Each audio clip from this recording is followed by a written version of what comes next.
Price lord ಎಲ್ರಿಗೂ ದೇವರ ಪರಿಶುದ್ಧ ನಾಮಕ್ಕೆ ಸ್ತೋತ್ರವಾಗಲಿ. ಜೀವನದ ವಾಕ್ಯ 9ನೇ ದಿನಕ್ಕೆ ಸ್ವಾಗತ. ಈ ದಿನದ ಒಂದು ವಾಕ್ಯ ಭಾಗವನ್ನು ನಾವು ನೋಡಿಕೊಳ್ಳೋಣ. ಕೀರ್ತನೆಗಳು 57. ಇಲ್ಲಿ ಈ ಒಂದು 57ನೇ ಕೀರ್ತನೆಯಲ್ಲಿ 11 ವಚನಗಳಿದೆ. ಸೊ ನಾವು ಕೆಲವೊಂದು ವಚನವನ್ನು ನಾವು ನೋಡಿಕೊಳ್ಳೋಣ.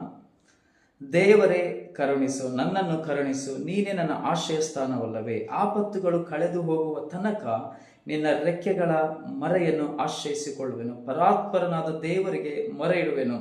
ನನ್ನ ಕಾರ್ಯ ಸಿದ್ಧಿಗೆ ತರುವ ದೇವರನ್ನು ಕೂಗಿಕೊಳ್ಳುವೆನು. ಆತನು ಪರಲೋಕದಿಂದ ಸಹಾಯ ಮಾಡಿ ನಿಂದಕರ ಬಾಯಿಂದ ನನ್ನನ್ನು ತಪ್ಪಿಸುವನು ಎಂಬುದಾಗಿ ಆತನು ಹೇಳುತ್ತದೆ. ಮತ್ತು 6ನೇ ವಚನದಲ್ಲಿ ನೋಡುವಾಗ, ನನ್ನ ಕಾಲಿಗೆ ಬಲೆಯನ್ನು ಹಾಕಿದ್ದಾರೆ, ನನ್ನ ಪ್ರಾಣವು ಕುಂದಿ ಹೋಯಿತು, ನನ್ನ ದಾರಿಯಲ್ಲಿ ಕುಣಿಯನ್ನು ಅಗಿದರು, ತಾವೇ ಅದರಲ್ಲಿ ಬಿದ್ದು ಹೋಗುವರು.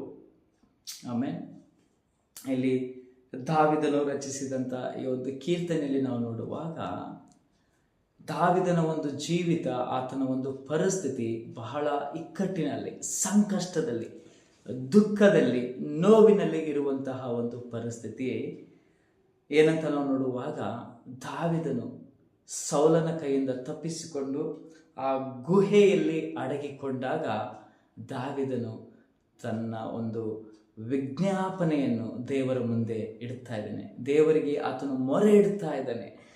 ಸೌಲನ ಒಂದು ಕೈಯಿಂದ ತಪ್ಪಿಸಿಕೊಂಡು ಸೌಲನಿಂದ ದಾವಿದನ ಜೀವಿತನಿಗೆ ಒಂದು ಪ್ರಾಣ, ಒಂದು ಸಂಕಟ ಇದೆ. ಅದಕ್ಕಾಗಿ ಆತನಿಂದ ತಪ್ಪಿಸಿಕೊಂಡು, ಸೌಲನಿಂದ ತಪ್ಪಿಸಿಕೊಂಡು ಆತನ ಗುಹೆಯಲ್ಲಿ ಹೋಗಿ ಅಡಗಿಕೊಂಡಾಗ ಆತನಲ್ಲಿರುವಂತಹ ಒಂದು ದುಃಖ, ಆ ವೇದನೆಯನ್ನು, ತನ್ನಲ್ಲಿರುವಂಥ ಒಂದು ಭಾರವನ್ನು ದೇವರ ಮುಂದೆ ಆತನು ಇಡ್ತಾ ಇದ್ದಾನೆ. ತನ್ನ ಹೃದಯದಲ್ಲಿರುವಂಥ ಭಾರವನ್ನು ಆತನು ದೇವರ ಮುಂದೆ ಇಟ್ಟು ಆತನು ಪ್ರಾರ್ಥನೆ ಮಾಡ್ತಿದ್ದಾನೆ, ವಿಜ್ಞಾಪನೆ ಮಾಡ್ತಿದ್ದಾನೆ. ದೇವರೇ ನನ್ನನ್ನು ಕರುಣಿಸು, ಯಾಕೆಂದರೆ ನೀನು ನನಗೆ ಆಶ್ರಯ ಸ್ಥಾನವಾಗಿದ್ದೀಯ. ಮತ್ತೆ ಹೇಳ್ತಾ ಇದ್ದೇನೆ, ಆಪತ್ತುಗಳು ಕಳೆದು ಹೋಗುವ ತನಕ ನಿನ್ನ ರೆಕ್ಕೆಗಳ ಮರೆಯನ್ನು ನಾನು ಆಶ್ರಯಿಸಿಕೊಳ್ಳುತ್ತೇನೆ. ಯಾಕೆಂದರೆ ದೇವರು ಆತನಿಗೆ ಆಶ್ರಯ ಸ್ಥಾನವಾಗಿದ್ದಾನೆ. ಆತನಲ್ಲಿ ದಾವಿದನಿರುವಾಗ ಅಲ್ಲಿ ಸುರಕ್ಷಿತವಾಗಿರ್ತಾರೆ. ಅದಕ್ಕೆ ಹೇಳ್ತಾ ಇದ್ದೇನೆ, ಆಪತ್ತುಗಳು ಕಳೆದು ಹೋಗುವ ತನಕ ನಿನ್ನ ರೆಕ್ಕೆಗಳ ಮರೆಯನ್ನು ನಾನು ಆಶ್ರಯಿಸಿಕೊಂಡು ನಾನು ಸುರಕ್ಷಿತವಾಗಿರ್ತೇನೆ ದೇವರೇ ಎಂಬುದಾಗಿ ಆತನು ಪ್ರಾರ್ಥನೆ ಮಾಡ್ತಾ ಇದ್ದಾನೆ. ಮತ್ತು ನಾವು 6ನೇ ವಚನದಲ್ಲಿ ನೋಡುವಾಗ ಆತನು ಹೇಳ್ತಾನೆ, ದೇವರೇ ನನ್ನ ಕಾಲಿಗೆ ಬಲೆಯನ್ನು ಹಾಕಿದ್ದಾರೆ, ನನ್ನ ಪ್ರಾಣವು ಕುಂದಿ ಹೋಗಿದೆ, ನನ್ನ ದಾರಿಯಲ್ಲಿ ಶತ್ರುಗಳು ನನಗೆ ಕುಣಿಯನ್ನು ಅಗೆದಿದ್ದಾರೆ.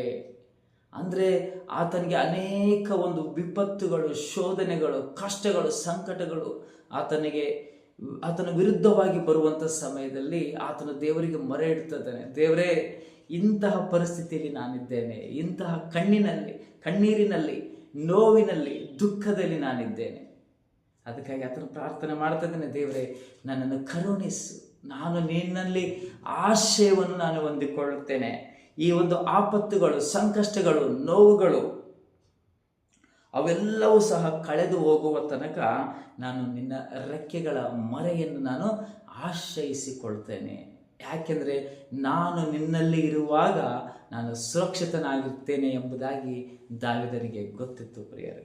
ಅದಕ್ಕಾಗಿ ಆತನು ಹೇಳ್ತಿದ್ದಾನೆ 7ನೇ ವಚನದಲ್ಲಿ, ದೇವರೇ ನನ್ನ ಹೃದಯವು ಸ್ಥಿರವಾಗಿದೆ, ನಾನು ಬಾರಿಸುತ್ತಾ ಹಾಡುವೆನು. ನನ್ನ ಮನವೇ ಚುರುಕಾಗು, ಸ್ವರಮಂಡಲವೇ ಕಿನ್ನರೇ ಎಚ್ಚರವಾಗಿರು, ಸಂಕೀರ್ತನೆಯಿಂದ ಉದಯವನ್ನು ಮುಂಗೊಳ್ಳುವೆನು ಎಂಬುದಾಗಿ ಆತನು ಹೇಳ್ತಿದ್ದಾನೆ. ಅಂದರೆ ದೇವರಲ್ಲಿ ಆತನು ಮೊರೆ ಇಟ್ಟು ದೇವರಿಗೆ ಎಲ್ಲವನ್ನು ಒಪ್ಪಿಸಿಕೊಟ್ಟು, ನಾನು ದೇವರಲ್ಲಿರುವಾಗ, ಆತನನ್ನು ನಾನು ಆಶ್ರಯಿಸಿಕೊಳ್ಳುವಾಗ ನನಗೆ ರಕ್ಷಣೆ ಉಂಟು, ನನಗೆ ಸುರಕ್ಷತೆ ಉಂಟು ಎಂಬುದಾಗಿ ಆತನು ಚೆನ್ನಾಗಿ ತಿಳಿದಿದ್ದ ಪ್ರಿಯರೇ. ಆತನ ಪರಿಸ್ಥಿತಿಗಳು ಕೆಟ್ಟದಾಗಿದ್ದರು, ಶತ್ರುಗಳು ಆತನ ಹಿಂದೆ ಬಿದ್ದರೂ ಸಹ, ಸೌಲನು ಆತನನ್ನು ಸಾಯಿಸಬೇಕೆಂಬುದಾಗಿ ಹಿಂದೆ ಹೋದರೂ ಸಹ, ಇಲ್ಲಿ ದಾವಿದನು ಏನು ಮಾಡ್ತಾ ಇದ್ದಾನೆ ಅಂದರೆ ತನ್ನಲ್ಲಿರುವಂಥ ನೋವನ್ನು, ವೇದನೆಯನ್ನು ದೇವರ ಮುಂದೆ ಇಟ್ಟು ಆತನು ಹೇಳ್ತಾನೆ, ದೇವರೇ ನಾನು ನಿನ್ನನ್ನು ಆಶ್ರಯಿಸಿಕೊಳ್ತೇನೆ, ಯಾಕೆಂದರೆ ನೀನು ನನಗೆ ಆಶ್ರಯ ಸ್ಥಾನವಾಗಿದೆ. ನಿನ್ನಲ್ಲಿ, ನಿನ್ನ ರೆಕ್ಕೆಗಳ ಮರೆಯಲ್ಲಿ ನಾನು ಆಶ್ರಯಿಸಿಕೊಳ್ಳುವಾಗ ನಾನು ಸುರಕ್ಷಿತವಾಗಿರ್ತೇನೆ ಎಂಬುದಾಗಿ ದಾವಿದನು ಹೇಳ್ತಾನೆ ಪ್ರಿಯ. ಸೊ ಕೆಲವೊಂದು ಸಾರಿ ಇಂತಹ ಪರಿಸ್ಥಿತಿಗಳಲ್ಲಿ ಸಹ ನಾವು ಹಾದು ಹೋಗ್ತಾ ಇರ್ತೇವೆ ನಮ್ಮ ಜೀವಿತದಲ್ಲಿ. ಮೇ ಬಿ ದಾವೀದನ ಒಂದು ಜೀವಿತ, ಆತನ ಪರಿಸ್ಥಿತಿ ವ್ಯತ್ಯಾಸವಾಗಿರ್ಬೋದು, ಮತ್ತು ನಮ್ಮ ಜೀವಿತ, ನಮ್ಮ ಪರಿಸ್ಥಿತಿಗಳು ವ್ಯತ್ಯಾಸವಾಗಿರ್ಬೋದು. ಕೆಲವೊಂದು ಸಾರಿ ನಾವು ಅಂದ್ಕೊಳ್ತೇವೆ, ಇಂತಹ ಪರಿಸ್ಥಿತಿ ಇದೆ, ಅವರು ನಮಗೆ ಎನಿಮಿಗಳು, ಶತ್ರುಗಳು ಬರ್ತಾ ಇದ್ದಾರೆ, ಅವರು ನಮಗೆ ಕೆಟ್ಟದಾಗಬೇಕೆಂಬುದಾಗಿ ಬಯಸ್ತಿದ್ದಾರೆ, ಇವನು ಹಾಳಾಗಬೇಕು, ಇವನು ಸೋತು ಹೋಗ್ಬೇಕು, ಇವನ ಮೇಲೆ ಬರಬಾರ್ದು ಎಂಬುದಾಗಿ, ಮತ್ತು ನಮ್ಮ ಒಂದು ಸೋಲಿಗಾಗಿ ಅನೇಕ ಜನರು ಕಾಯ್ತಾ ಇರ್ತಾರೆ. ಇವೆಲ್ಲ ಪರಿಸ್ಥಿತಿಗಳು ನಾವು ಸಹ ಹಾದು ಹೋಗ್ತೇವೆ. ಅಂತ ಪರಿಸ್ಥಿತಿಗಳೇ ಅನೇಕರು ಇದ್ದಾರೆ. ಆದರೆ ದೇವರ ವಾಕ್ಯ ಹೇಳ್ತದೆ, ಪರಿಸ್ಥಿತಿಗಳು ಏನೇ ಇದ್ರೂ ಸಹ ನಿಮ್ಮ ದುಃಖ, ವೇದನೆ, ಕಣ್ಣೀರು ಎಲ್ಲ ಪರಿಸ್ಥಿತಿಗಳ ಮಧ್ಯದಲ್ಲಿ ನಾವು ಮೊದಲನೇದಾಗಿ ಮಾಡಬೇಕಾದಂಥ ಕಾರ್ಯ ಏನೆಂದರೆ, ನಮ್ಮ ಹೃದಯವನ್ನು ದೇವರಿಗೆ ಒಪ್ಪಿಸಿಕೊಡುವುದು. ನಮ್ಮಲ್ಲಿರುವಂಥ ಭಾರವನ್ನು ದೇವರ ಮುಂದೆ ಹಾಕಿ, ದೇವರೇ, ನೀನು ನನಗೆ ಆಶ್ರಯ ಸ್ಥಾನವಾಗಿದ್ದೀಯ, ನಿನ್ನ ರೆಕ್ಕೆಯ ಮರೆಯಲ್ಲಿ ನಾನು ಆಶ್ರಯಿಸಿಕೊಳ್ತೇನೆ. ಹೌದು, ಶತ್ರುಗಳು ನನ್ನ ವಿರುದ್ಧವಾಗಿ ಕಾರ್ಯ ಮಾಡ್ತಾ ಇದ್ದಾರೆ, ನನ್ನ ವಿರುದ್ಧವಾಗಿ ಬರ್ತಾ ಇದ್ದಾರೆ, ನಮ್ಮ ಕುಟುಂಬದ ವಿರುದ್ಧವಾಗಿ ಬರ್ತಾ ಇದ್ದಾರೆ. ಆದರೆ ನಾವು ದೇವರನ್ನು ಆಶ್ರಯಿಸಿಕೊಳ್ಳುವಾಗ ದೇವರು ಅವುಗಳಿಂದ ತಪ್ಪಿಸಿ ನಮ್ಮನ್ನು ಕಾಯುವಾತನಾಗಿದ್ದಾನೆ ಪ್ರಿಯರೇ. ಅದಕ್ಕಾಗಿ ದಾವೀದನು ಹೇಳ್ತಾ ಇದ್ದಾನೆ, ನನ್ನ ಪರಿಸ್ಥಿತಿ ಇದಾಗಿದೆ, ದೇವರಲ್ಲಿ ಆತನು ಮೊರೆ ಇಡ್ತಾ ಇದ್ದಾನೆ, ನಾನು ಆತನನ್ನು ಆಶ್ರಯಿಸಿಕೊಂಡ್ರೆ ನಾನು ಸುರಕ್ಷಿತವಾಗಿರ್ತೇನೆ ಎಂಬುದಾಗಿ ಆತನು ನಂಬಿದ್ದಾನೆ. ಅದಾದ ನಂತರ ಹೇಳ್ತಾನೆ, ನನ್ನ ಹೃದಯವು ಸ್ಥಿರವಾಗಿದೆ, ನನ್ನ ಹೃದಯವು ಏನಾಗಿದೆ? ಸ್ಥಿರವಾಗಿದೆ, ನಾನು ಬಾರಿಸುತ್ತಾ ದೇವರಿಗಾಗಿ ಹಾಡುವೆನು ಎಂಬುದಾಗಿ. ಅಂತಹ ಪರಿಸ್ಥಿತಿಯಲ್ಲಿಯೂ ಸಹ ತನಗೆ ತಾನು ಧೈರ್ಯಪಡಿಸಿಕೊಳ್ತಾ ಇದ್ದಾನೆ, ತನಗೆ ತಾನು ಪ್ರೋತ್ಸಾಹಪಡಿಸಿಕೊಳ್ತಿದ್ದೇನೆ. ನಾನು ಸ್ಥಿರವಾಗಿದ್ದೇನೆ, ನಾನು ಧೈರ್ಯವಾಗಿದ್ದೇನೆ, ನಾನು ದೇವರಿಗೆ ಹಾಡುತ್ತೇನೆ, ದೇವರನ್ನು ಕೊಂಡಾಡುತ್ತೇನೆ, ದೇವರನ್ನು ಆರಾಧಿಸುವುದನ್ನು ನಾನು ನಿಲ್ಲಿಸುವುದಿಲ್ಲ, ನನ್ನ ಪರಿಸ್ಥಿತಿಗಳನ್ನು ನಾನು ನಿಲ್ಲಿಸುವುದಿಲ್ಲ. ಯಾಕೆಂದರೆ ನಾನು ದೇವರಲ್ಲಿ ಏನಂದರೆ ಆಶ್ರಯಿಸಿಕೊಂಡಿದ್ದೇನೆ. ಆತ ನನಗೆ ಆಶ್ರಯ ಸ್ಥಾನವಾಗಿದ್ದಾನೆ, ಯೇಸು ಕ್ರಿಸ್ತನು ನಮಗೆ ಆಶ್ರಯ ಸ್ಥಾನವಾಗಿದ್ದಾನೆ.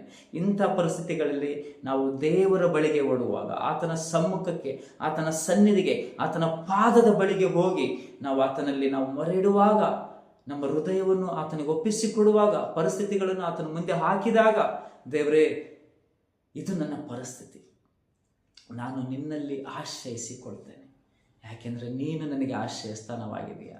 ನಿನ್ನಲ್ಲಿ ಮಾತ್ರ ಆ ಸುರಕ್ಷತೆ, ನಿನ್ನಲ್ಲಿ ಮಾತ್ರ ಆ ರಕ್ಷಣೆ, ನಿನ್ನಲ್ಲಿ ಮಾತ್ರ ನನಗೇನಿದೆ ಅಂದರೆ ಆ ಒಂದು ಭದ್ರತೆ ಇದೆ ಎಂಬುದಾಗಿ ನಾವು ಪ್ರಾರ್ಥನೆ ಮಾಡಿ ಎಲ್ಲವನ್ನು ದೇವರಿಗೆ ಒಪ್ಪಿಸಿಕೊಟ್ಟು ನಮ್ಮನ್ನು ನಾವು ಬಲಪಡಿಸಿಕೊಂಡು ನಾವು ಮುಂದೆ ಸಾಗುವಾಗ ನಿಜವಾಗಿಯೂ ದೇವರು ನಮಗೆ ಸಹಾಯ ಮಾಡ್ತಾನೆ.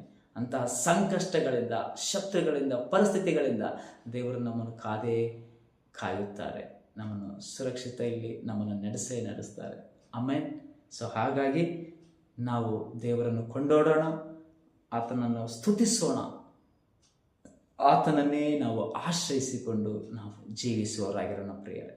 ದೇವರು ಈ ಒಂದು ವಾಕ್ಯವನ್ನು ಆಶೀರ್ವದಿಸಲಿ. Thank you and God bless you all.